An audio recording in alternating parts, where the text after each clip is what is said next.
about it. Extra, extra, read about it. Say you wanna be for. Welcome, Rockets fans, and thank you for joining the Chop Shop podcast once again. And we gonna make it through this day, come hell or high water. We got our boy Alan Show with us. What's going on, Alan? Not much, man. Trying to beat the heat in California. How are you guys living? I'm straight, and Chilling, like man. always, got my boy F Tank 58, Frank the Tank. What's good with you, Frank? Chilling, bro. Chilling. We gonna get this in, man. I'm excited about this pod. Yeah. So, like, without further ado, we got to jump right into Jalen Green's scoring ability. And like most Rockets fans predict in his near future, that he probably will lead the league in scoring one day. And Frank actually broke it down, chopped it up like Frank does, and got some graphs and got an article out. You want to take it from here, Frank? Tell them what you found out digging into them numbers, man. Yeah, this was a conversation that we had. I think maybe by November. I know when Jalen was coming into the preseason, everybody was really excited about his scoring.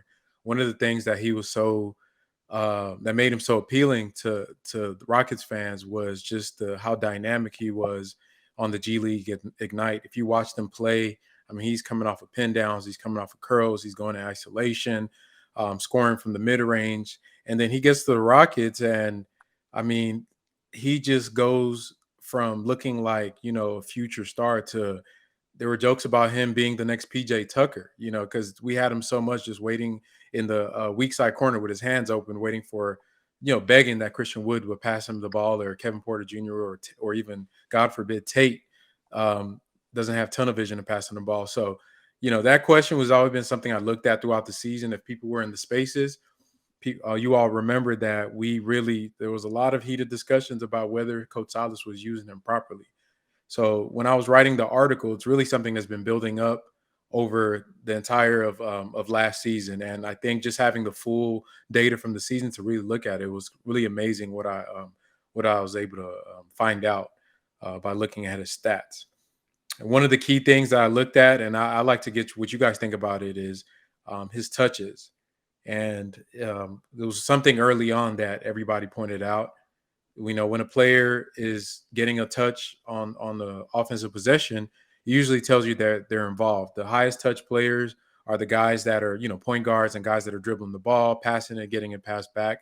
And Jalen Green was projecting early on as a guy that was a 3-and-D catch and shoot player with the number of touches. So I've always thought that was an issue. And to me, it turns out that it was true. Alan, I wonder, what do you think about his touches, his usage, or how the team early on, how they were able to use him? I mean, that's been my beef since the start. Is I don't think they were using him enough, and I don't think they were using him properly, and that's why you see like post All-Star break, he's putting up amazing numbers, just insane numbers. But pre All-Star break, I think the Rockets had a lot to figure out in terms of. They had a lot of mouths to feed.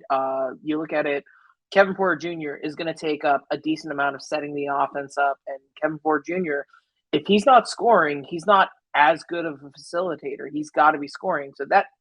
But that is a double-edged sword because it cuts the other way. It takes away touches from Jalen Green.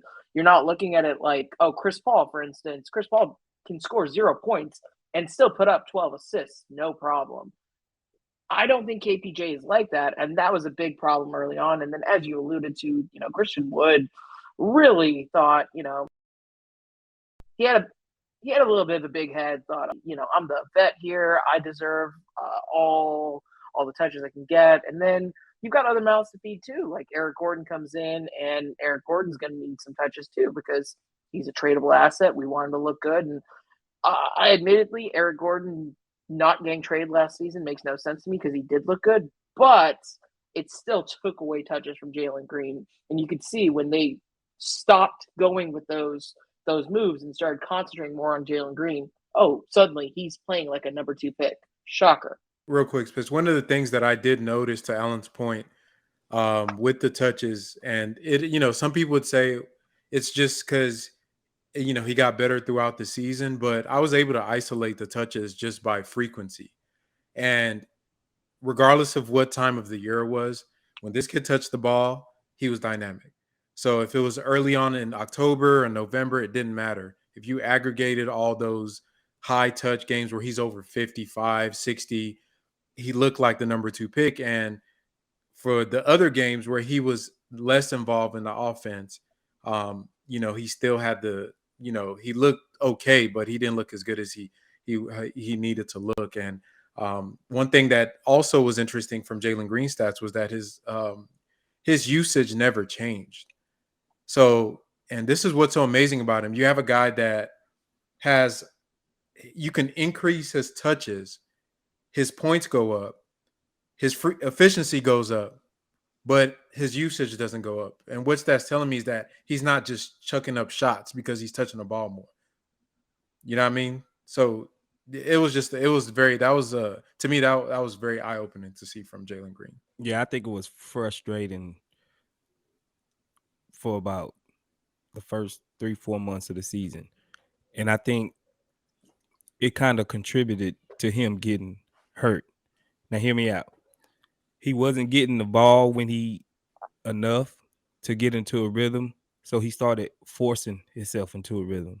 We seen what he started going into double teams, big men under there, it didn't matter. He was just trying to go in there and make something happen because he just wasn't touching the ball enough. He started forcing, and he ended up, pulling a little hammy. And I think that was have a lot to do with him just not getting the ball and getting the ball where he needs to be getting the ball at. He was trying to get it and just take it and ramrod it in there, and he's only 175 pounds, and he's going up trying to, dunk on Rudy Gobert. He was trying to dunk on everybody because he just wanted to get the feel of the ball and put it in the goal. And he wasn't just getting the opportunities, and I don't know why it took Silas and them so long to actually get him involved. Just give him the ball, do dribble hands off with him, let him feel the ball. He wasn't even feeling the ball on a lot of possessions where he just in the corner waiting to get spoon fed, like you said, like he's PJ Tucker or JJ Redick or somebody that's just a stand and shoot three-pointer type of guy. And it threw his whole rhythm off. But once we cleared the way and gave him the ball in his hands more, him and Kevin Porter Jr., we seen exactly what he's capable of, and I think he will be, if not a scoring champion, he's going to be averaging 25 consistently.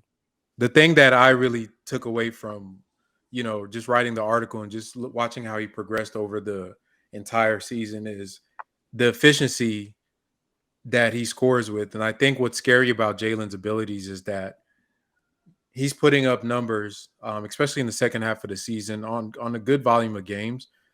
That 32 game stretch he had after pretty much February, March, and April. I don't even do pre and post All-Star breaks. I just look at from February onwards, and the efficiency and the amount of points he scored is pretty much on pace with Klay Thompson's. And some people may say, well, that's not a big deal, right? You're putting up 20 plus points a game on like 53 touches a game. And I'll give you an example. For somebody like Cade, Cade was averaging between 77 and 85 touches throughout the season.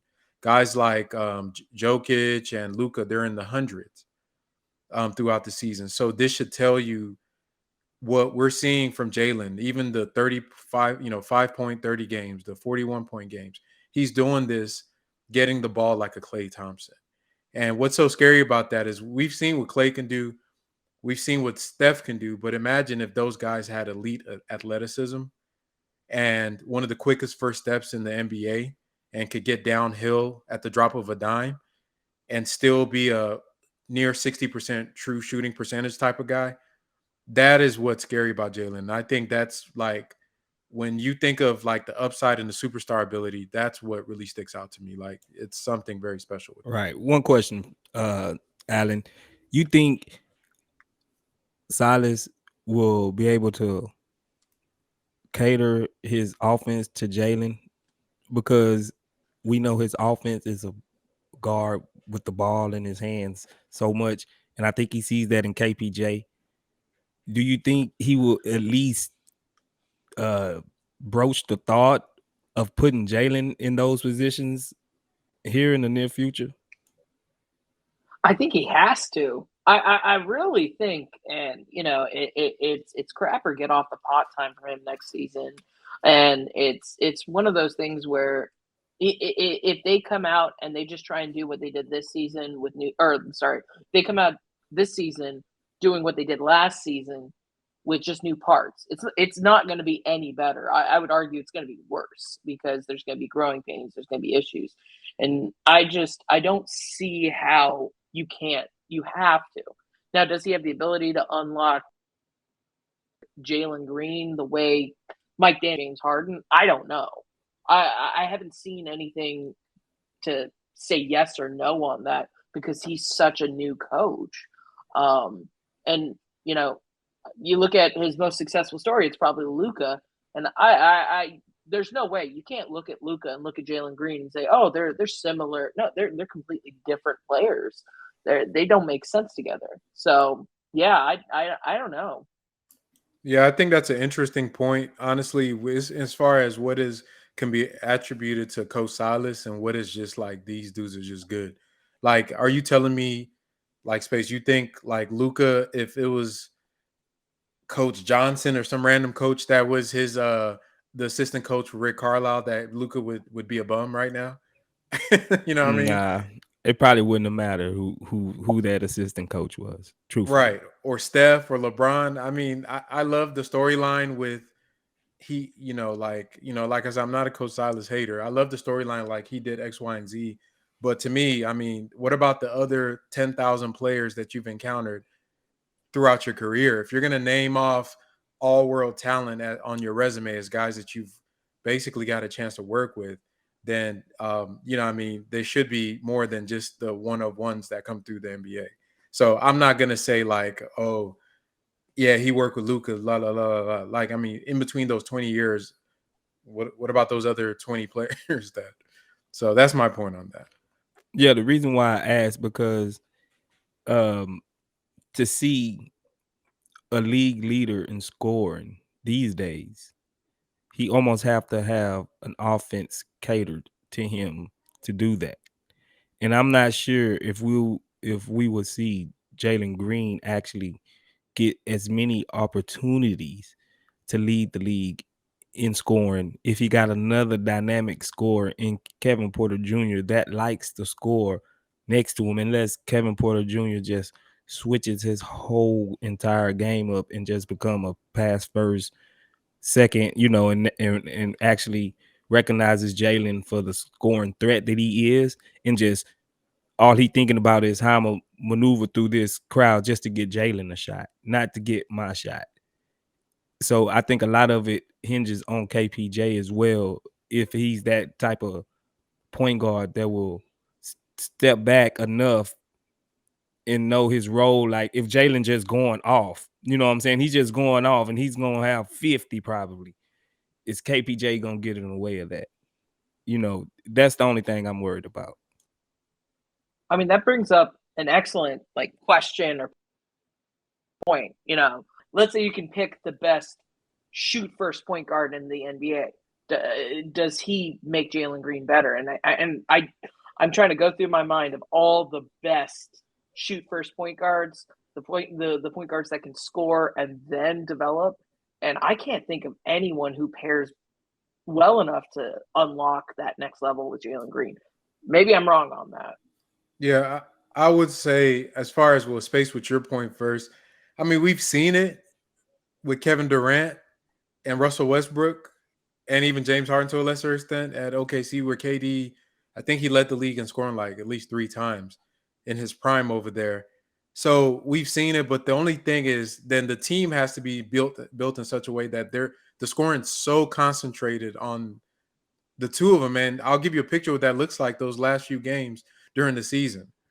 Because if you looked at the percentages, it was probably they scored about 70% of the team's points in those games, while the other players like Şengün, Tate, KJ, everybody else kind of took a step back and were more there for screening and helping kind of facilitate their scoring, and which is okay. We've seen that model, take teams to the finals. We've seen that model win championships before.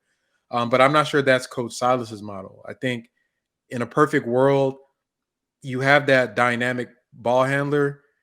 And I think they envision either Kevin Porter or Jalen being those two guys. And then everybody else around them are just toys and pieces they use to execute whatever they want to do.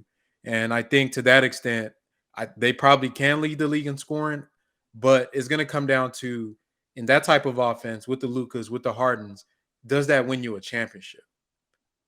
And that's really going to come down to the question, because I don't think you can have those heliocentric one player that makes every decision, one guard that everybody else is just standing, waiting for the ball, dominate, and in the third round of the playoffs in the conference finals against an elite defense. So those are future concerns. Right now, my thing, I'm just really excited about watching him develop, and maybe we don't have to even find out that question because Coach Oz might not even be here for that. So, we'll see. What are you looking for in Jalen Green next season? Like if you saw one thing from him, what would cement to you saying, okay, he had a successful season? I'll go first. For me, more of the same, kind of keeping along with what he did on the second half. One scoring metric I want to see from him on the offensive side, he needs to get to the line more. That was something like he's still that young guard that tries to avoid contact and kind of doesn't want to initiate it. And I think for him to even get in the conversation of being a league-leading top 5 scorer, you have to be one of those guys that can draw fouls. That's like a prerequisite. And if he can do that on offense, he'll be good. And on defense, not getting it's not his on-ball defense. His off-ball defense can be atrocious at times. So if he can just focus and lock in on that end of the court, the numbers will take care of themselves. I'm thinking 20 points, 21, 22 points. I think that'll be – if he just improves in those two things, I know he's going in the right direction. Yeah, I agree. I think I want to see his handle get a little tighter. Because if his handle get a little tighter, I mean, wow. I mean, he really gonna be blowing by people and making people second guess their reads and making people overreact to him having the ball in his hands, and he can use his gravity to actually get more of his other guys involved if that's what he chooses to do. And I just think all of that will come with him being able to break his man down one-on-one, even though like you were saying, that's not a way to really win a championship, but we're not looking for a championship right now. I want to see him getting better, actually beating his man one-on-one, and not just beating him because of his speed, actually beating him and breaking him down because of your handle. That's a whole totally different ball game.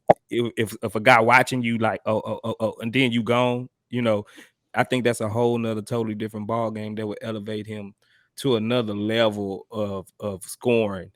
And like Frank was saying, yeah, he do need to get to the line. And I think he was kind of disappointed at the line when he got there, to me, a little bit. I think he should have been a higher free throw maker and taker last year, but that comes with growth. So I'm not gonna knock him for that too much. But if I see him coming out, being aggressive, looking like, I really just want to see his mojo to start the season. Like, this is my team. I want him to look like it's his team. I don't want Kevin Porter Jr. to look like it's his team. I don't want Tate to make it look like his team. I want to see if Green gonna come out with that mentality, like, this is my team. Everybody else pretty much fall in line. That's what I want to see, and I know he's going in the right direction. Would you say that you would pay to see Jalen Green in person if he added all those skills? Oh, I paid to go see him twice last season. You know what I'm saying? Okay, So well, yes, of course I will. Like, I you mean, would? he will be an offensive juggernaut. You know what I'm saying? He will be must see TV. Then he will be John Morant with a capable 3-ball shot and a mid range game. Okay, so if you would pay for him, and you say he added all these skill sets, I bet people listening to this pod are willing to pay for him too. And if they want to pay for Jalen Green to see him live dunk on different players, you want to see Kevin Porter Jr., cross up the other team's guard. You want to see all these things. Right now, if you check in the link in the description of this video or in this pod and go to Ticket Network and click the link to go to Ticket Network. Ticket Network is the nation's one of the nation's leading ticket selling companies with access to over 100,000 concerts, sports events, venues, and all of this is backed by a professional selling ticket company that has 100% money back guarantee. It's usually 20% lower than what you will find on the other apps that you buy your tickets on. So we got the season coming up right now. They have a sale going on. So click the link in the description, go to Ticket Network and get you some tickets to these Rockets games. They're cheap right now. So I'm telling y'all, go get these tickets because once Jalen adds his little bag like Space talking about and gets to the line like Allen says, those tickets are going to jump up. But yeah, get 20% off. Yeah, moving right along. We're gonna go right ahead and talk about some more young studs that's in the league. And now it's the top 3 young duos in the league. Who want to go ahead and kick this one off first? Allen, do the honors, bruh. Gladly. Okay. Let's see what you got. So our what was it? Our requirements were they had to be 24 and under, right? Yep. So I'm going to take a cop out and pick the easy one to start out, which is Morant and Bane. Okay. I think what they're doing is already yielding dividends. It looks great. They've got a great rapport with each other. The fact that Morant takes his MIP award and hands it to Bane and says, "I couldn't do this without you." I mean, that's great on and off the court to see they have that kind of relationship. They've had success. They work together. They complement each other. And so, like, I'm really excited about that duo. And then I know I know I'm on a Rockets podcast and I'm going to give some love to Detroit, and it's going to anger some people, but I think Ivey and Cunningham kind of have a similar situation brewing because you've got hot and cold between the two. You've got, Cade is a very traditional point guard versus Ivey is one of those players who plays better downhill. And you see Cade is very methodical and very slow in his approach versus Ivey is just going to give you that speed. And I think they're going to complement each other really well as well. And my third my third duo that I would pick, I really hate saying this because they're the Sacramento Kings duo, and I never want to bet on the Kings, but it's going to go Fox and Mitchell. I think you've got two guys who can play defensively together. Apparently, Davion's work ethic is phenomenal. Like, it's gotten to the point where people are pulling him back and saying, "Hey, man, save it for the regular season," which is great. Crazy. That's the way it should be. And I'll be the first to admit I actually hopped on some Kings podcasts and listened, and they're excited about this combo, and they weren't on the Sacramento Kings. Hey, you know what they call him? Off Night? Is like his nickname? It's Off Night. I love that nickname. That's the best nickname in the NBA right now because that dude will clamp you. I'm gonna go next. Let me see. I'm excited to. You stole. I mean, you didn't steal him, but I think if we're being objective, because I think there's one person in this pod that's not going to be objective, and by process of elimination, we already know that's going to be. If we're being objective, Ja Morant and Desmond Bane, that's number one. And I actually was able to do their combined stats. So Ja Morant, Desmond Bane, field goal percentage 48. They're shooting 39% from three as a duo. EFG of 55%. Total rebounds 10, assists 9.4, averaging 45.6 points a game. So I think I have them one. I mean, that stat line, the efficiency is there. Number two, I got Haliburton and Duarte. Now that's if Tyrese is that prototypical point guard that a lot of people wanted in Houston to pair up with Jalen Green. But I think the combo of his playmaking and Chris Duarte's sharp shooting. Chris Duarte is a sneaky good player, and I think a lot of people sleep on him, but he is a good player that, I think in the coming years, he'll be a serviceable, maybe a fourth, fifth guy on a good team type of player. But together, 47%, 39 from three, similar to Ja Morant and Bane. averaged 30 points, not as much, so 15 points less, 11 assists together, 8.4 rebounds. And then the third was really hard because I put in, thought about their stats and I thought about, okay, potential. I had to go with Jalen and Kevin Porter Jr. because I think their duo was really compromised by the team construction early on. As we discussed earlier, like Cade was allowed to free reign from day one. You know what I mean? Fox, all these guys, when they got to their teams, it was full go. Like, you're the guy. Hey, we drafted you really high, so we're going to put the ball in your hands and let you go to work. Jalen really, and even Kevin Porter to an extent, to me, I feel like the fact that he wasn't looking as good was because he had to kind of deal with the Christian Wood and the Tates of the world and all this kind of that dynamic going on. So him and Jalen and KPJ, the efficiency isn't great. 42% from the field, 36 from three, only 51 true shooting, 32 points per game, 7.8 rebounds, 8.8 assists. But I think just athletically, their build, both about 6'5", 6'6". The scoring ability, I think, is unique to almost this entire group, except maybe Ja Morant. So to me, I see them as a Ja Morant upside type guys, just haven't been unlocked yet. But honorable mention for me is going to be Josh Giddey and SGA. If you look at their stats together, if they played together, they actually average a triple double, 37, 12, and 12, because they're both, Giddey is a great rebounder. SGA can facilitate and they can both, well, SGA can score. Giddey is not so much, but yeah, those are my top three. So let's see what my man Space got. Since I 8 miled you, bro. So you done took all my players, my whole little, So I'm gonna throw a curveball in there with you. Okay. I'm gonna go. I really want to see Pablo Banchero and Franz Wagner together.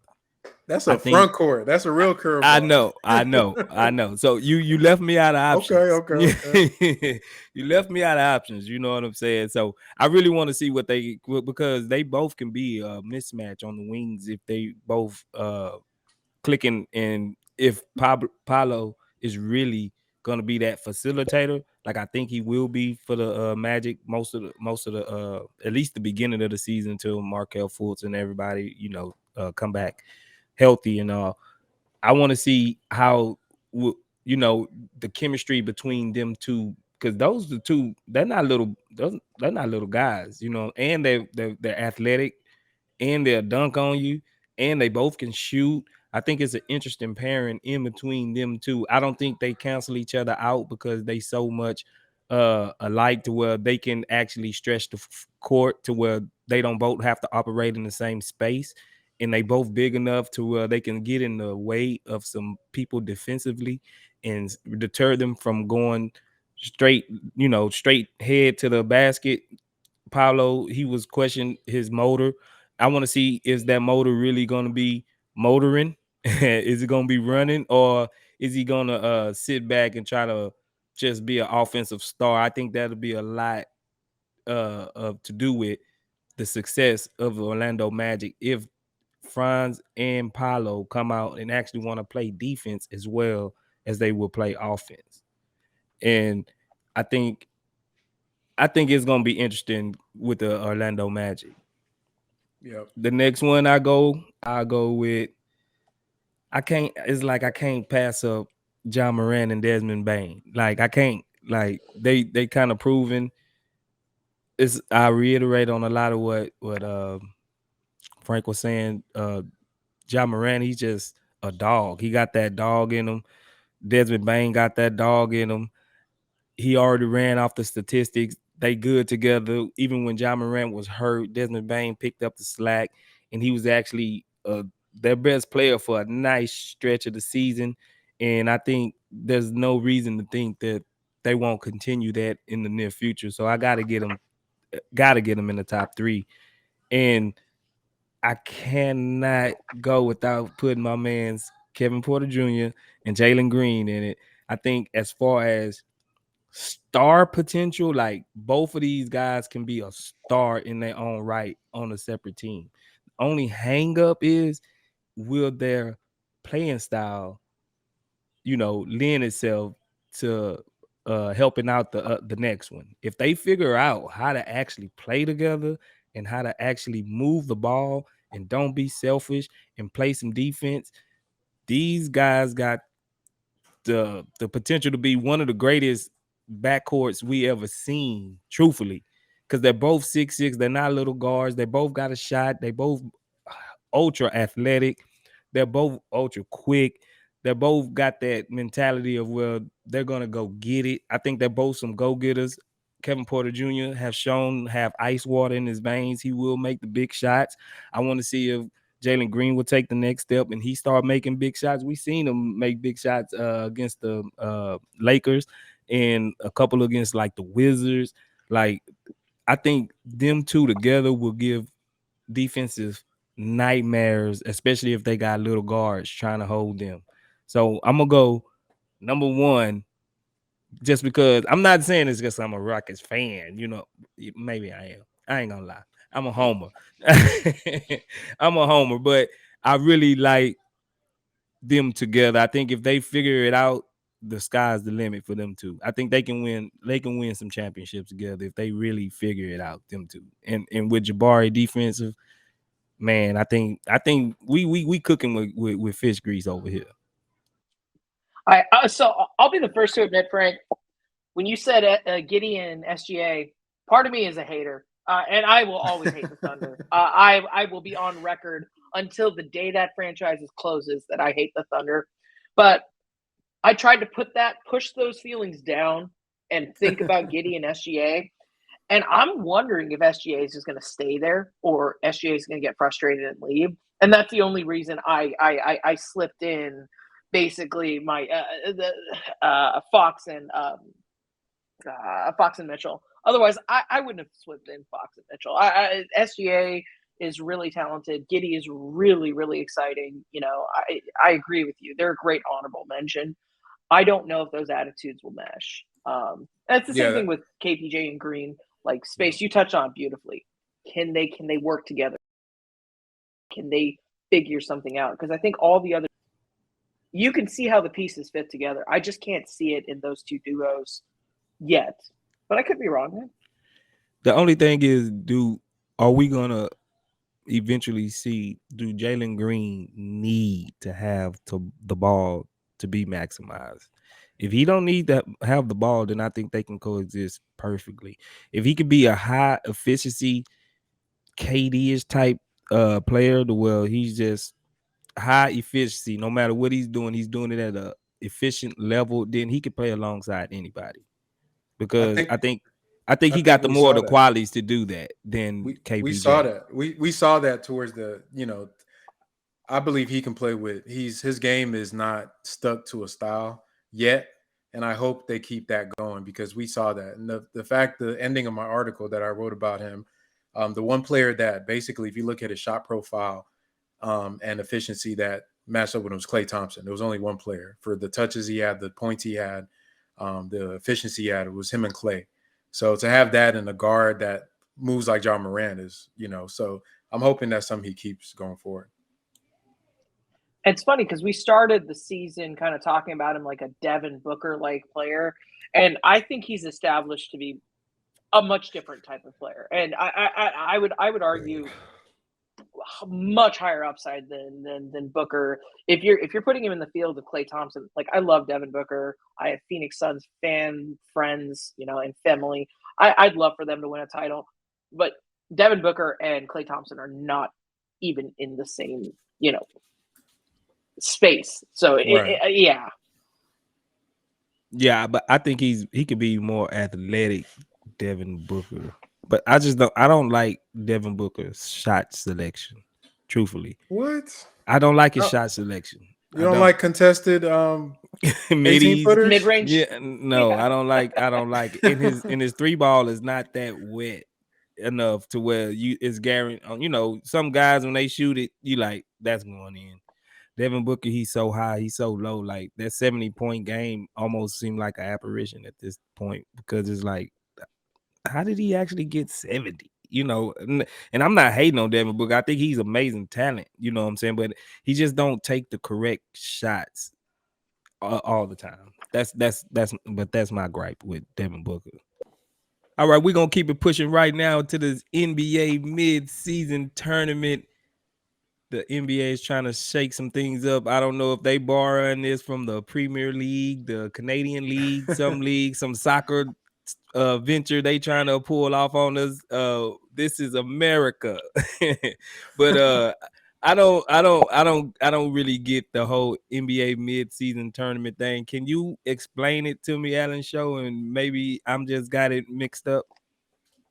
So when I looked at this, I thought it was kind of modeled like the MLS Open Cup. And at first I was really, really excited about it. Without going too much into the details of American soccer and all that stuff, because this isn't a soccer podcast, the MLS Open Cup basically opens up the idea that you have pro teams and you have semi-pro teams, and they all compete against each other. So the MLS will send its B and C teams into the Open Cup, and the semi-pro teams will send their A teams to go up, and they battle against each other. And there's a lot of prize money on the line. There's I think it's $300,000 goes to the winner.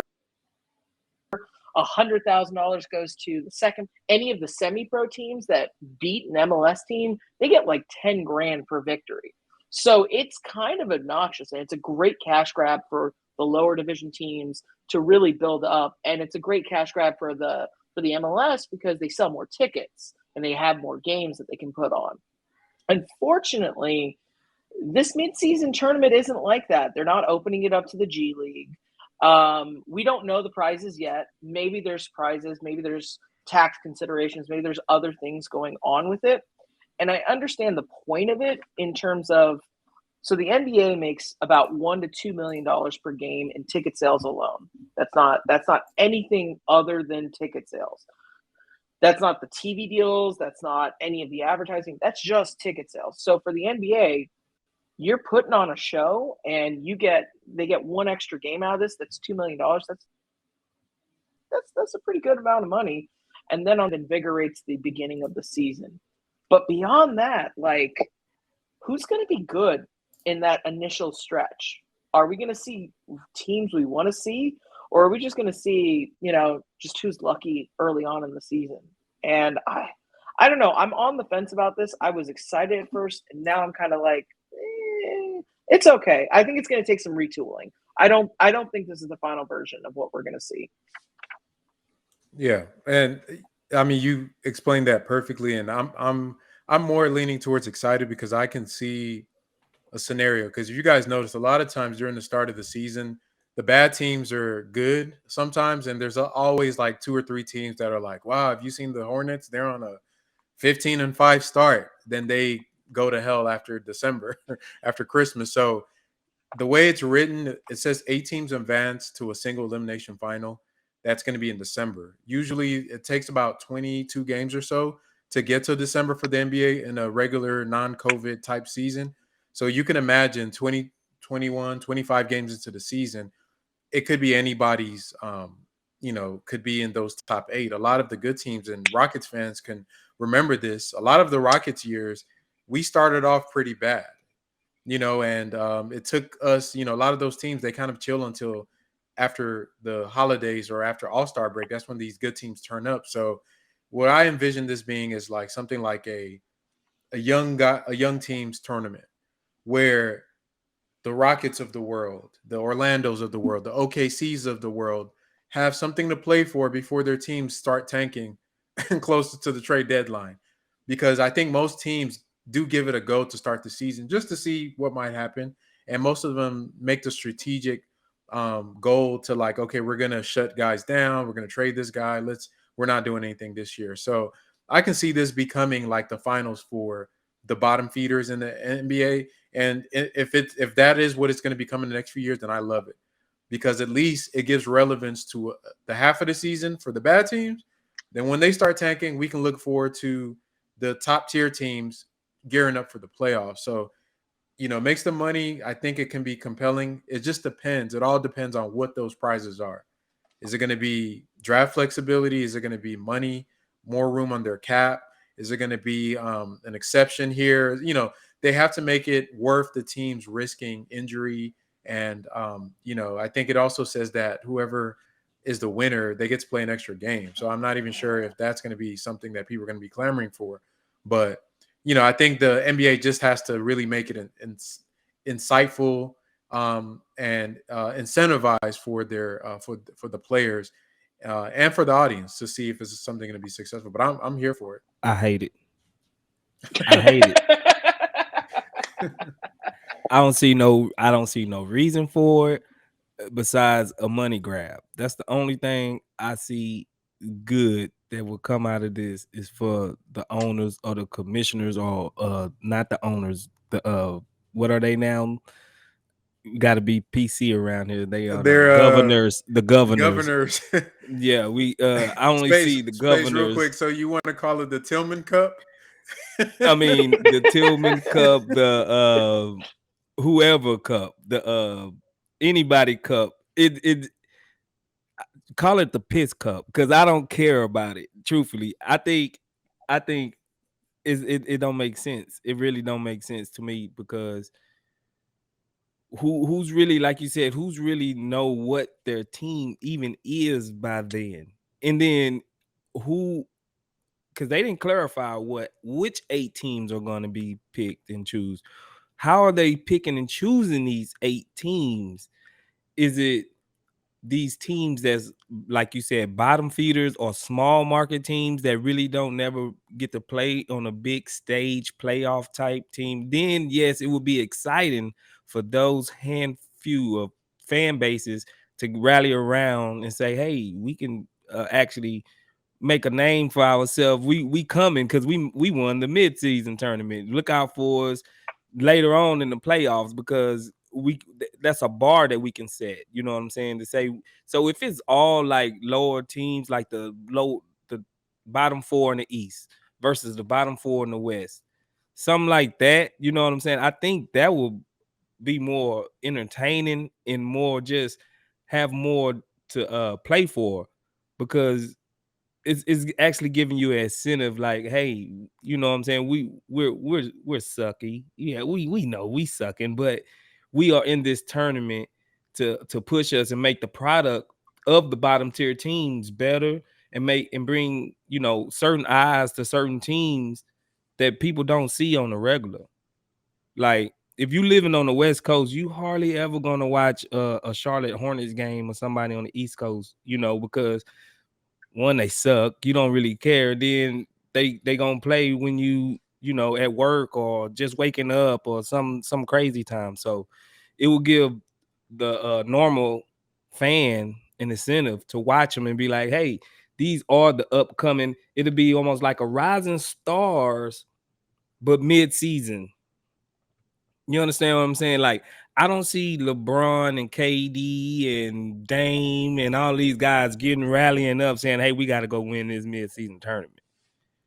I think, and then you already got guys that's, they already player management and sitting games out and all of this other stuff. Like, it's got to be a hell of an incentive for an established team, an established player to commit to a mid-season tournament. And unless they just going to get the bottom 4 from each division, I don't see how it's really going to benefit the players in the long run. So I might be misreading this, and I might be seeing what I want to see here, but I really think, looking at it, Adam Silver has been given a directive of how do we get more revenue, and I'll be the first to admit it being a cash grab is not the worst thing in the world, but if you look at it and expand, we're going to get 2 more NBA teams. Potentially Seattle and Vegas are going to get their own NBA teams. There's this midseason tournament, and then we've got the upcoming CBA coming up, where the players are asking for a bigger part of the revenue split, and owners are saying, hey, we lost a lot of money during COVID, so you shouldn't get a bigger player revenue split. So I think there is some credence to the idea that it is a cash grab. But with that said, if it's a good product, I'll buy it. I don't care. I don't care that it's a cash grab. If it's something that we'll buy into and we'll see teams play, even if it's bottom feeders. I don't care. I'll like that because that's how you see these up and coming teams and you get excited. It's almost like if you watch wrestling, like the King of the Ring tournament. That's what this should be. This is what it should be. It should be who is going to be the next champion 5 years from now. All right. Thanks again for joining us at the Chop Shop. Thanks, Alan Show, for coming through. You know, it's always love, brother. Thanks for coming in and lacing us with the knowledge. Houston Strong, of course. Frank, thank you for gracing us again with your enlightful insights about everything that Jalen Green, got going on. And go check out his article. It is fire. Check out the Chop Shop webpage at HGX Chop Shop. Go check us out. It's been real. Countdown to the season. I think it's like 26 days, 25 days till the season start. We will be here for you. Come get all your Rockets news at the Chop Shop.